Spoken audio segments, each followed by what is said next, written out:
And we're live. So, welcome everybody to this remote interview. My name is Lisette, and I'm interviewing people and companies who are doing great things remotely.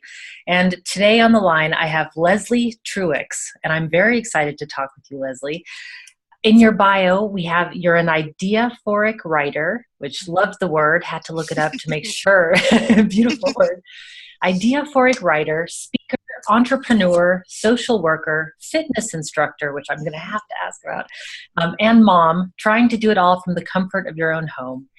Mhm. And you caught my attention because you're the author of several books. Mhm. The Digital Writer Success, a book for freelancers and writing for freelancers, and the Work at Home Success Bible. Right. So, I mean, when I saw your profile, I thought, I need to know you. I need to know who you are. Welcome. Thanks for being on this podcast.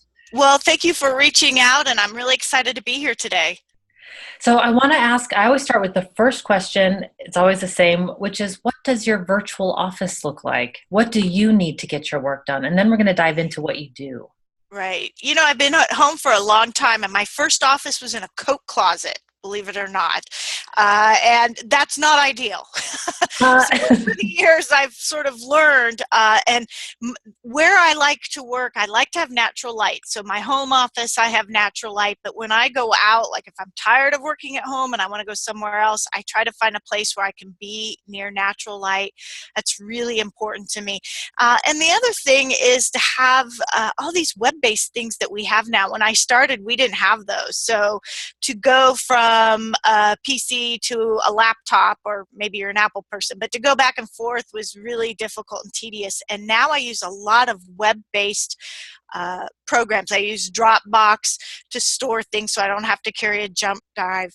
I, use online email so I don't have, and I don't download usually, so I can avoid that. I like Evernote and just a lot of the tools that you can use online that makes it easy for me to go somewhere else to work. My husband's going out of town for a conference.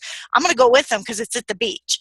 And now it's really easy. Before, it used to be really hard to do that, to get everything ready to go. So as much as possible, I like to use web-based tools to help me work. okay, and let's dive into what you do exactly. So that's a long list: writer, speaker, entrepreneur. So yeah, It tell us is. what you do. It is. The short answer is I tell people I write, but I blog and I freelance write online. I write books. So those are just sort of three general categories that I work in. Sometimes I create my own, maybe e-courses or something like that. That's also writing that I sell online. I also have what I call my alter ego, who fiction writes. So that's been starting to take off. So I change hats and sometimes we'll be working on that. And I speak when I can. That's something that's sort of growing. It's evolving and I enjoy it. I like to talk. You'll discover today I do like to talk. And so that's something that is growing as well. Okay, and how did you get started with all of this? Well, I didn't start out as a writer, and if you told me in high school I would be making money as a writer, I'd probably cry because I just never felt like I was good at it. It was sort of a struggle for me. But in the 90s, I was a mom that wanted to be home with my kids and was really looking for ways to do that. And my background's in social work. I still do a little bit of social work, actually. And, just in looking at things that I could do from home, back in the 90s, it was harder than it is now. For sure. Uh, but basically, how I got on the road to what I'm doing now is one of my boxes that does desktop publishing says, hey, you could make a website out of this. And I thought, well, okay, why not? Because I do have that ideaphoria thing, which means I get ideas and I just go with them. And so that's when I launched workathomesuccess.com in 1998.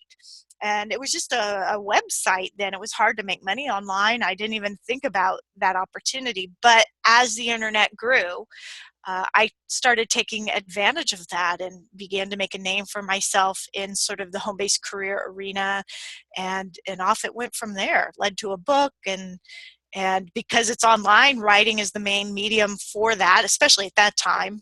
And so that's what brought me to where I am today. And are people coming to you because they also want to work from home? Is that For the most part, yes. And most people come to me wanting a home-based job. They want to telecommute. And today it's much easier than when I started. There are a lot of opportunities out there, but a lot of people just don't understand how that is and how that works. And so most people that come into the site, that's what they're looking for. But I also am a big believer in home business. I'm a big believer in freelancing. And so I'm all about finding the thing that works for you that's going to meet your goals. Because a lot of moms want to work at home, but not all home-based jobs are ideal for moms. right? A lot of boomers that want to work from home. That's a large growing group to my website. And, if they want to work from their RV, there might be some limitations in what they can do as well. So it's just a lot of variety in that. What do you see most people struggling with as they're making this decision? Is it fear of leaving their jobs? Is it just not understanding the options? Where is the struggle? There's a lot of different struggles. A lot of times people don't understand what working at home is and isn't. They sort of, they go to Google and type in work at home, and that leaves them susceptible to scams for sure, but also being lured into things that maybe not be ideal for who they are or for what their goals are. So, really finding the time to really learn about what people are doing, listening to a show like yours, or like I said, I once had a podcast where people could sort of see this is what people do really from home, and doing that part first. But a lot of times people also get stuck in, I think, worrying about, are they going to end up in the poorhouse, because a lot of times the income isn't necessarily a salary. I think a lot of people get stuck because it takes a little bit longer and requires a lot more mental energy than just getting up and going to a job, which is not to say jobs aren't hard, don't Right. require thinking, but there's a lot of mental, and you're thinking about it even when you're not doing it type of thing. And I think a lot of people get weary and tired and want things to happen faster than a lot of times it does happen.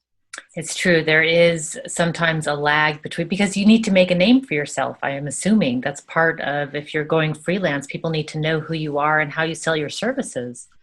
Right. For freelancing and home business, that takes time. But even people looking to telecommute, there are employers out there that will never respond to your resume. So if you send a resume and sit and wait and wait and wait, you may wait forever to hear back. It takes a long time to get a job in the regular world, and it's the same in telecommuting. Ah, that's true. That's actually a really good point. And so what advice do you give for people if they're trying to? Search every day and apply every day. You have to stay on it until somebody hires you in a telecommuting position. And of course, in freelancing and home business, it's the same too. Every day you should be reaching out to your market to find the people who are going to hire or buy from you. It reminds me, I watched your Just Get Started video Okay. before this. And actually, I loved the advice, because a lot of people spend a lot of time planning and putting everything in order and Right. getting all the ducks in a row. And then when they are ready to go to market, like the market's changed and they would just start over anyway. Right. And I love the video because it really just says you don't have to know everything, Right. but like start now and just do. And Right. yeah, Right. and And then a lot one, of times you don't know all the ducks you need until you start going. You really don't know what you need. And some things you're told you need, you may not need.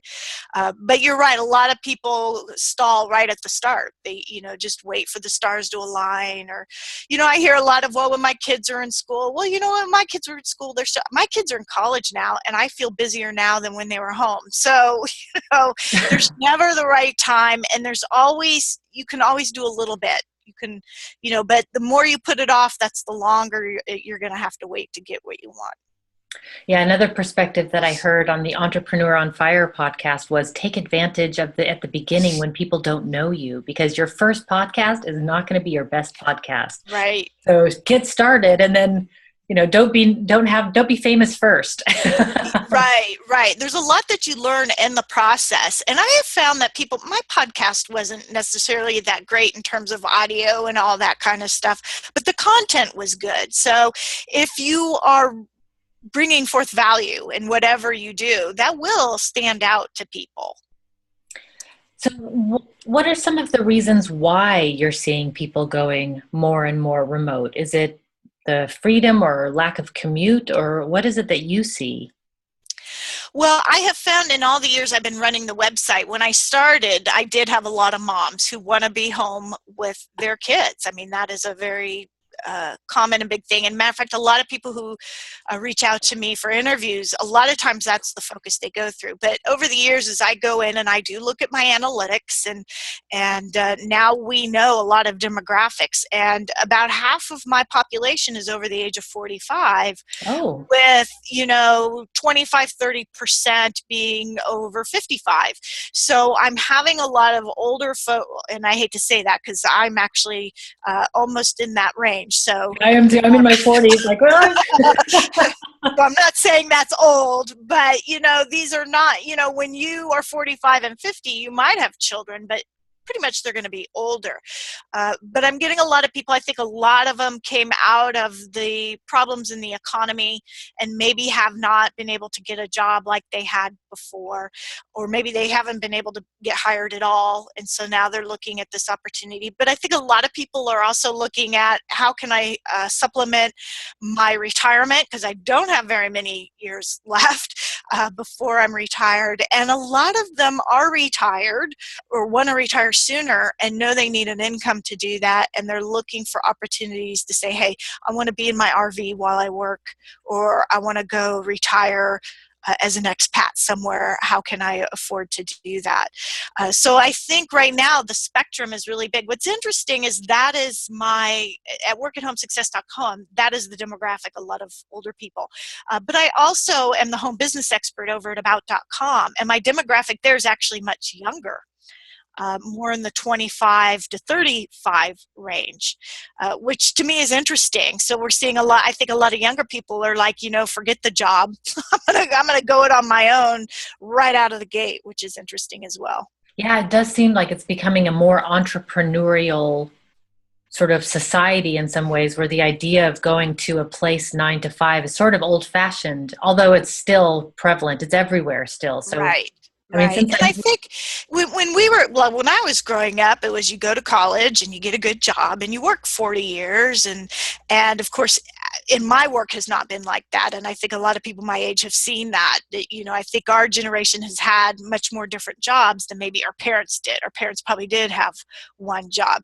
And our kids are growing up seeing that we can make choices now. They're also growing up with technology so that they can see that there's a lot of things that they could do. I mean, I have a brother who went to school with Mark Zuckerberg. So, through them, they've been able to see, hey, you don't even have to be out of school. You can go and do your own thing and make something of it. right, which is an interesting thing to see. And also, I can imagine with this whole market and economy changing. I know what I realized in my late 30s was that the job stability was not as it used to be. Right. So, one company I worked for went out of business overnight. That was a freak accident. But then the next Right. company that I went to got sold to another company, and then the Right. choice was: do you want to work for them, or do you want to? So, to me, I thought, I bet I'm not alone in this. And so when I went freelance, it was and actually to find stability.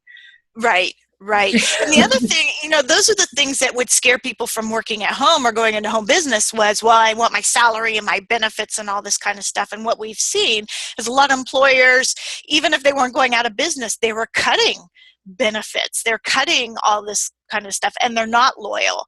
So the idea that the job was the safe route isn't necessarily true anymore.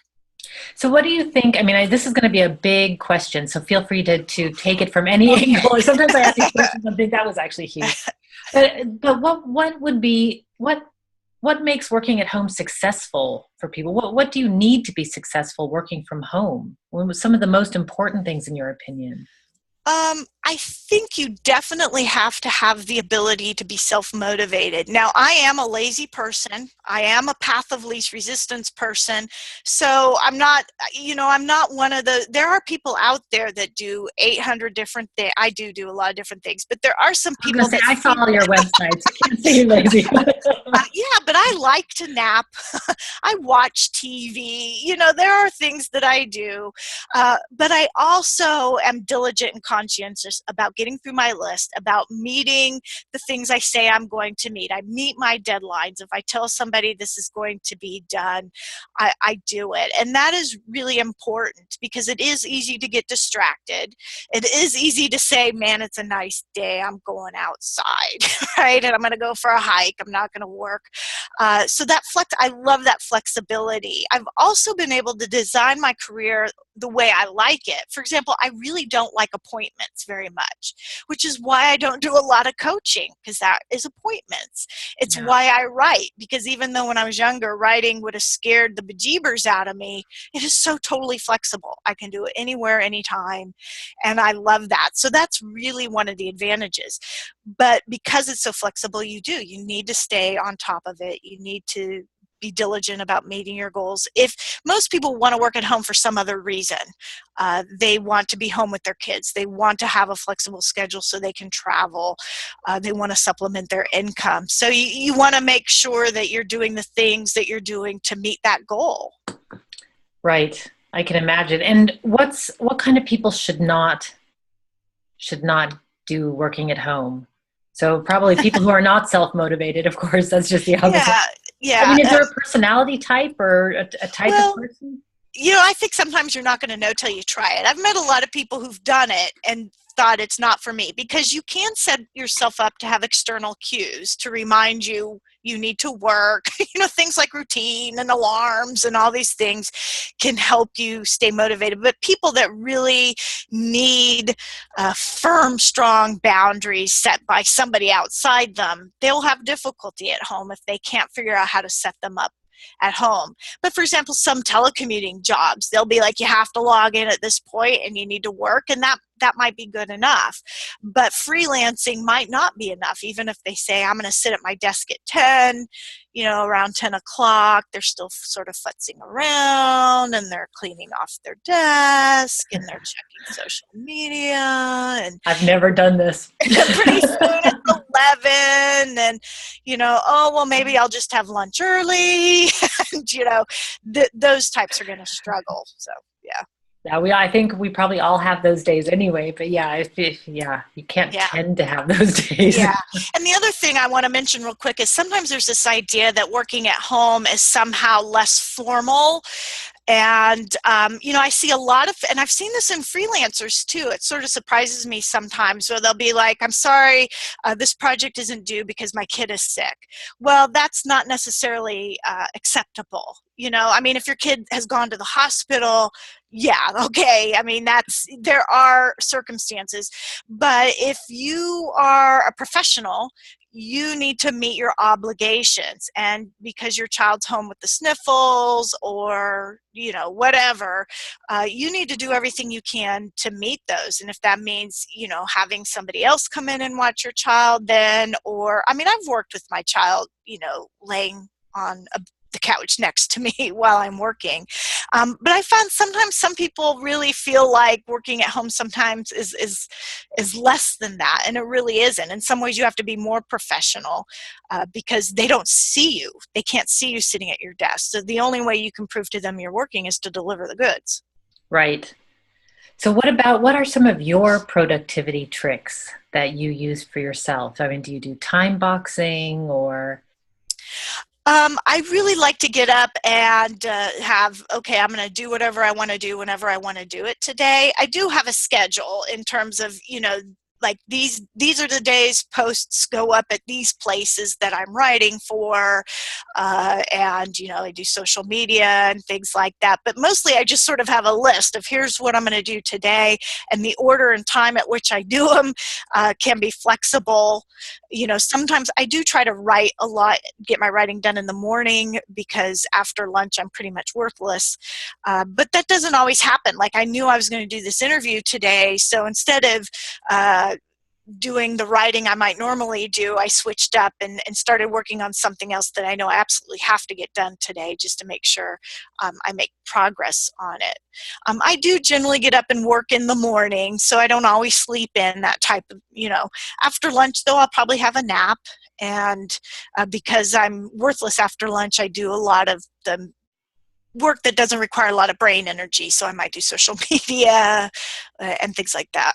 Right, right. So basically, I did an interview with a creativity expert who said we should work when and where we work best and Right. figuring out. So when we work best in the morning and we're tired in the afternoon, totally fine as long as you're building your schedule around that. Right, right. And it's hard, for people who want to work remotely and they have to build it working around a job, that can get really hard. If you're coming home from work and then working on freelancing after that, that can be really tough. But it's one of the perks when you get to the point when you can quit that job. Now you can, I know people who like working in the middle of the night. That's Right. kind of their peak hours. Yeah. Right. Yeah. And everybody is really different. Some people, my husband went remote a couple of years ago and worked from home and hated it. He just hated Yeah. it. I kept Yeah. getting Skype messages like, I hate this. Right. So he eventually bought an office with some colleagues and went into an office together. He just much prefers Right. that. Whereas I could stay home all day, no Me too. problem. Me too. Me too. Especially when it's cold. It's like, I don't want to go out in that. Right. Right. Indeed. So I want to ask you about something that a lot of remote workers complain of, which is ironic actually, but it's being on 24/7, this whole Right. always on syndrome. And I think I've heard it called telepressure now in some blog Oh, articles. okay. Oh, Okay. that's a nice name. I have telepressure. Right, right. Virtual pressure. Yeah. Well, that is a real, for some people, they don't do enough. And for some people, it's too much. And the other thing is, a lot of times you're thinking about it even when you're not in it, and that requires the ability to turn off your devices, and that's the self-discipline there again. I was supposed to go speak at something at the end of the month, and it started falling through, and there was a group of us, and on Facebook there was just constant people talking about it, and then I was getting these private messages, and it was all day and all night, and at one point I'm just like, I am exhausted. And I determined, it's like, you know what, I just need to get off Facebook for a while, because the constant messaging and talking, and I didn't need to be there for all of it. I mean, it will be there when I come back to it in the morning. I can go back and read those messages. Right. I didn't need to be there. And so that is a very real thing. Now, sometimes you have to work more in the beginning in order to get that momentum, to get your clients and all that kind of stuff. But at some point, it should even out so that you have time off, because you can't work 24/7. You'll make yourself crazy. Right. Right. It's just science that we need. We need to rest. But Right. so many people struggle with it. And the reason why I say it's ironic is because most managers seem to not want to allow flexible working in their workplace because they think that people are going to go home, or they want to go home because they don't want to work. They want to slack off.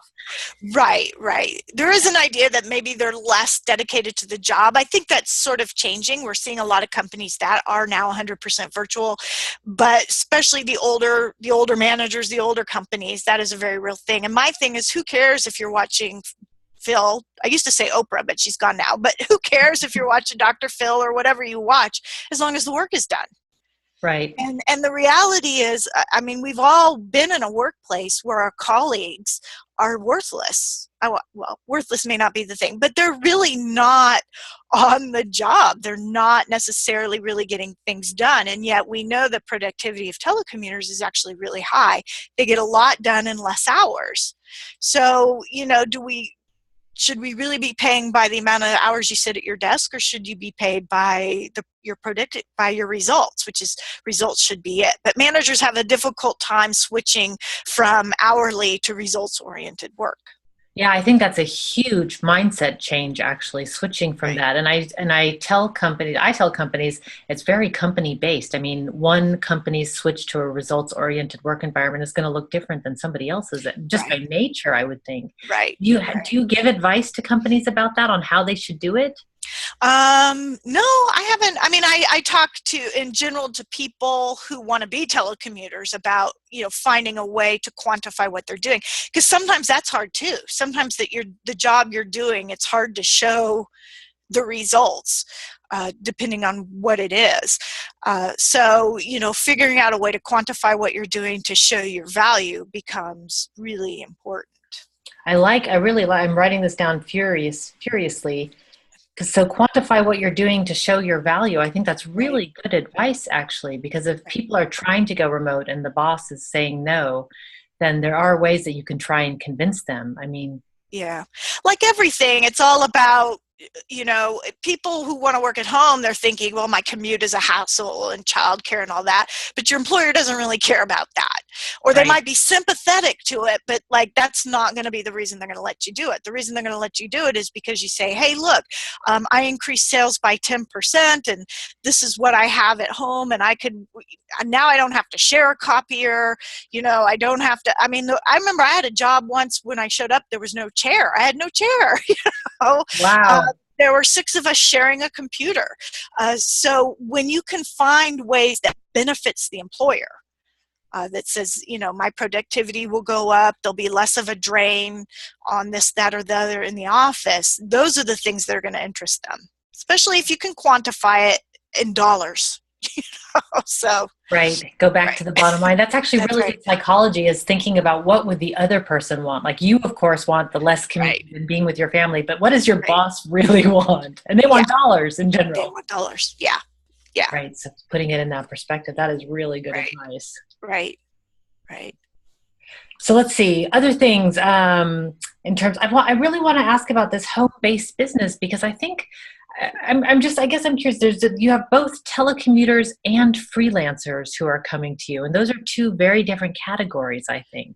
Right, right. I sort of see there's telecommuters, and then I see freelancers, and then I see like home business, and sort of that line. And telecommuters generally are hired, not always. Sometimes they're still hired contract, but the work can be steady and regular, and all that kind of stuff that people are looking for. There may or may not be benefits. And I see freelancers, a lot of times they are kind of hired on, but they might be hired for 10 hours a week to do something. A lot of times there is a set thing that they're doing. And then in home business, I see it as totally autonomous, in terms of, you're buying a product or service from me. It's sort of gray how it all comes together. But they're all involved in working at home. And even though an employer might be hiring somebody, and a home business is a little bit different, in a lot of ways what you have to do is the same. You still have to be accountable, you still have to produce. I tell people who want to work at home job, and they're like, well, I don't want to do home business because I don't want to sell. And I'm like, well, what do you think a resume is? It's a marketing tool, right? Right. And you have to use marketing techniques. It's not just a list of what you've done, it's a list of what you've done that can help an employer.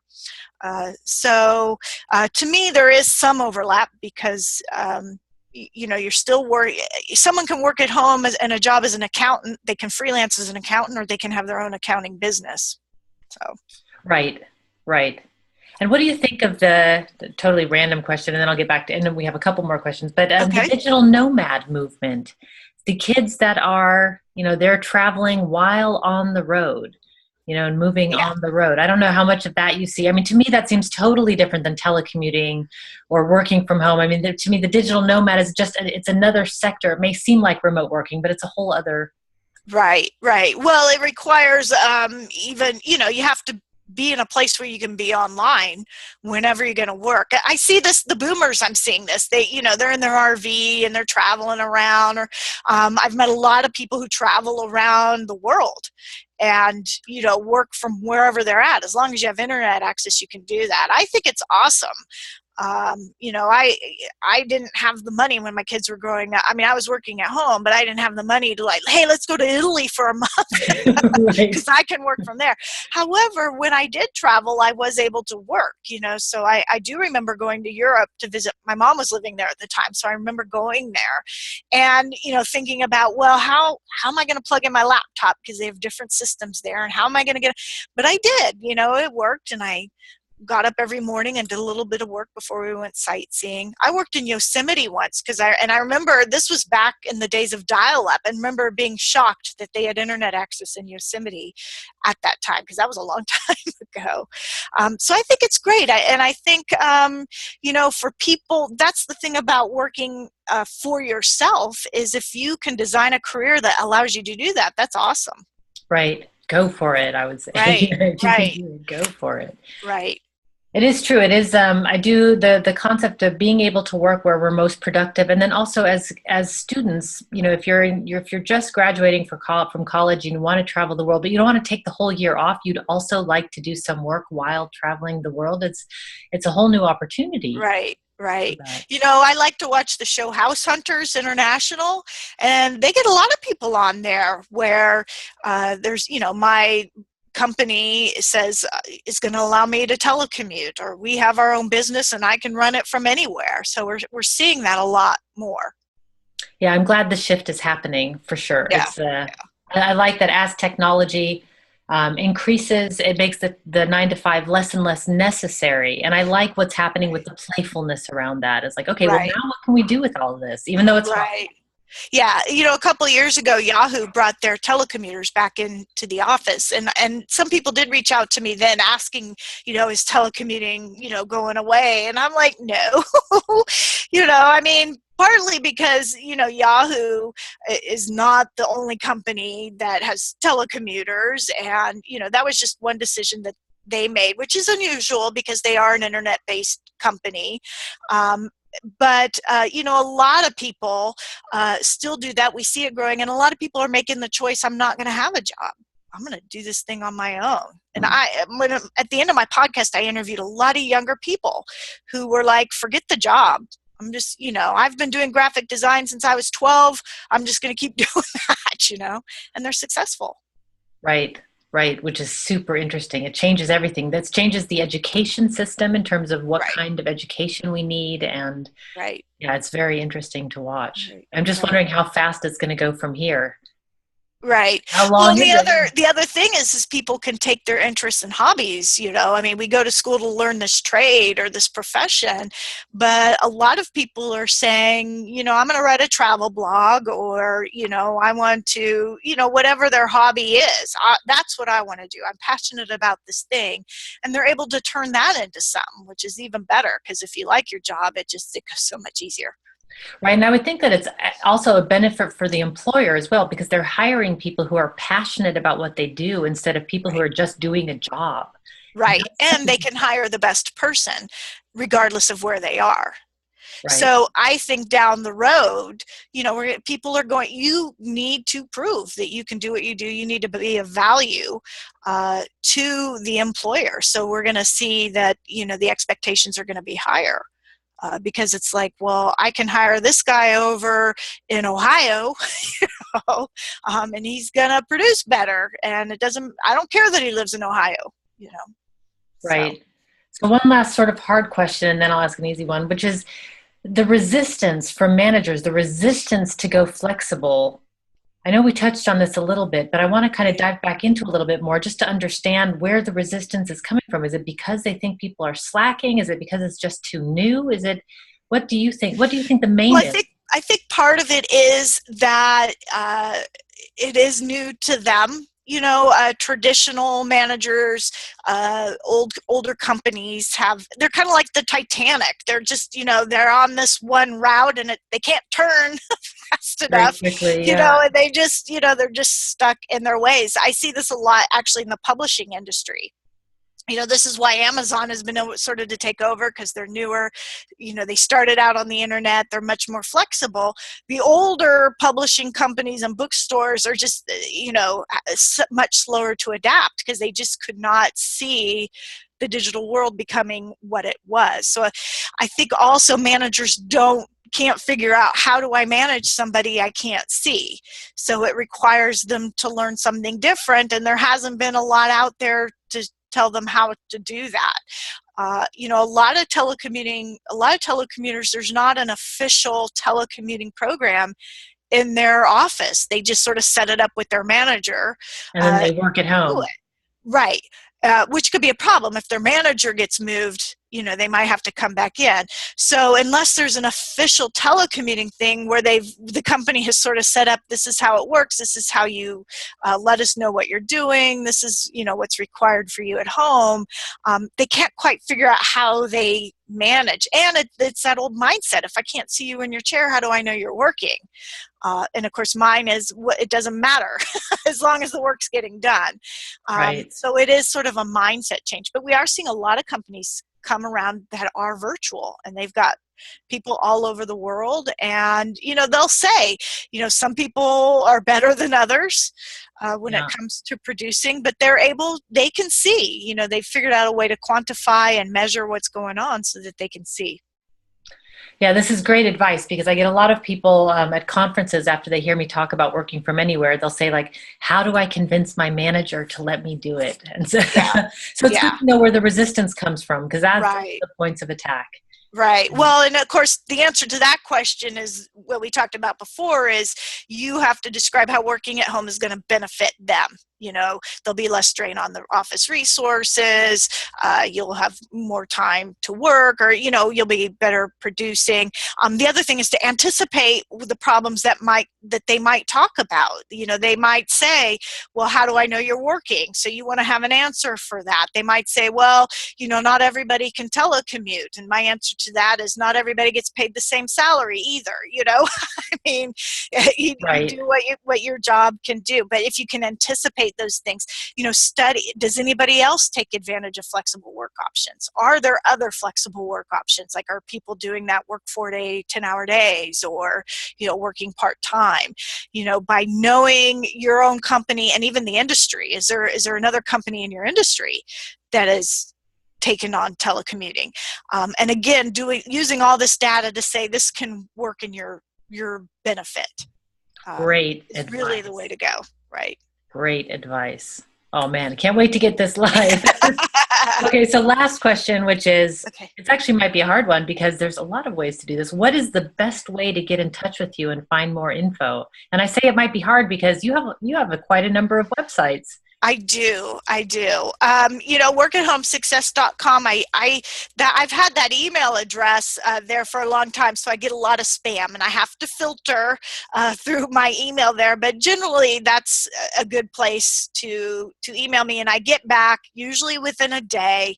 I do answer my own emails still, and if I don't, or if it's a weekend, it might take longer. But if it takes me longer than a day, just email me again. There's a contact form there, and you can reach me there.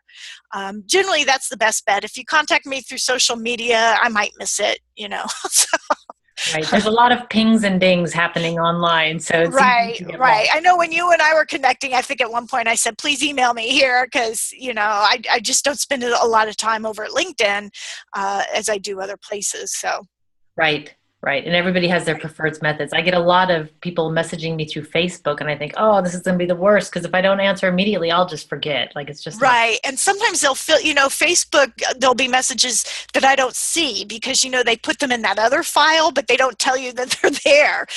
So I've sometimes gone in and went, oh, look at this, and it's a Right. year old. So generally not there. So email is still a reliable So source. reliable. Right, right, Well, right. thank you so much. I think this has been some awesome advice for people who Well, want to work at home. well, thank you for having me. I appreciate it. All right. Well, until next time, everybody, be powerful.